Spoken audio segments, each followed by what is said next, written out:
My name is Anthony Smith.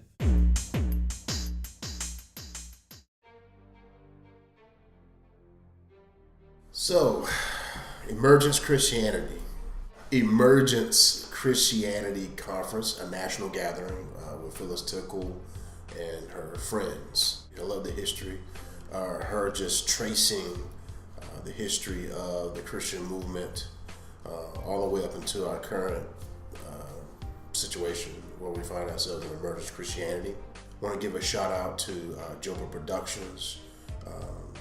Brilliantly organized conference. The highlight really was, highlights really were engaging in conversation over the book, Phyllis's work.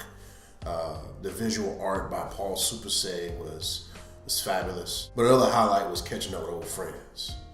And that's one of the things about these kinds of conferences, especially emergent events or emergence events, is catching up with old friends, people that you haven't seen in years, but you've been engaging them online through Facebook, Twitter, social media. Also connecting with people that you've been engaging in social media but have never seen in the flesh.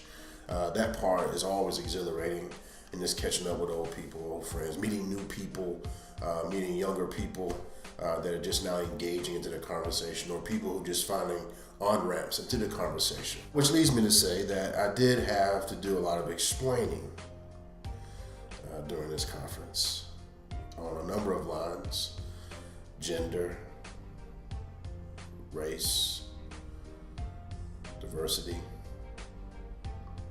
But we won't go there.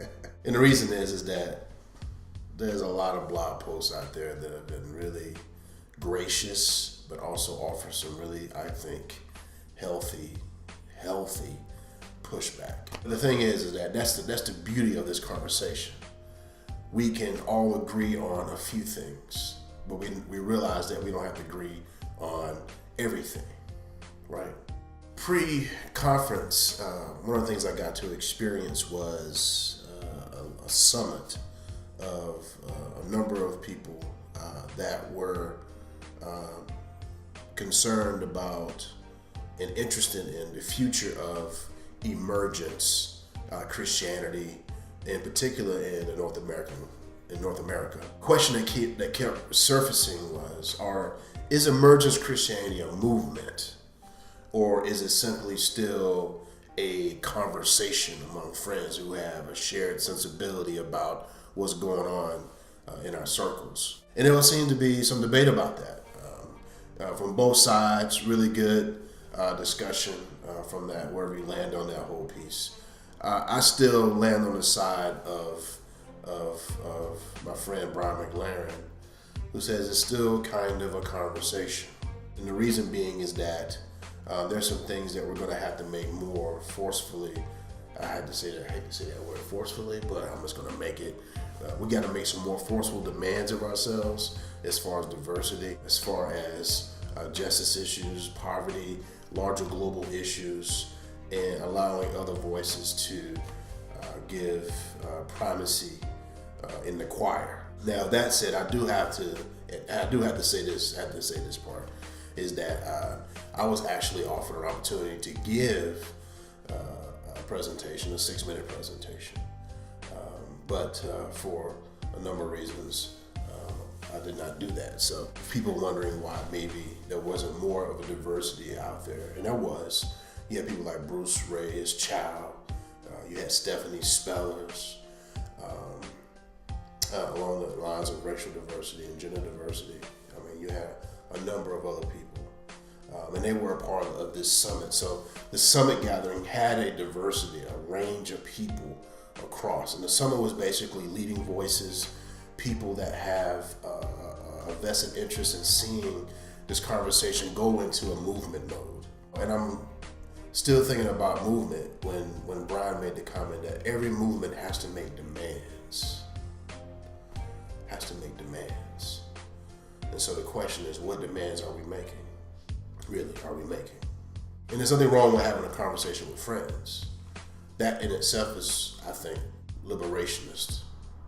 When you study the history of one of my favorite scholars, philosopher, politician, Václav Havel, when he started those conversations in coffee houses, and people began to describe their living under the Soviet Empire.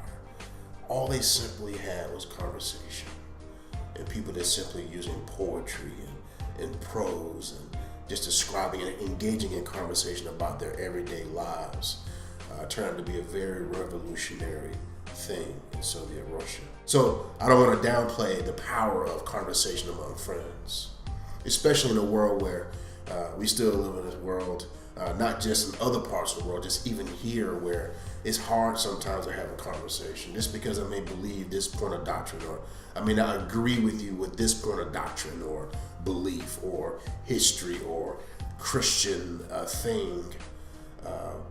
And you'll hear about people just completely ending friendships over things like this.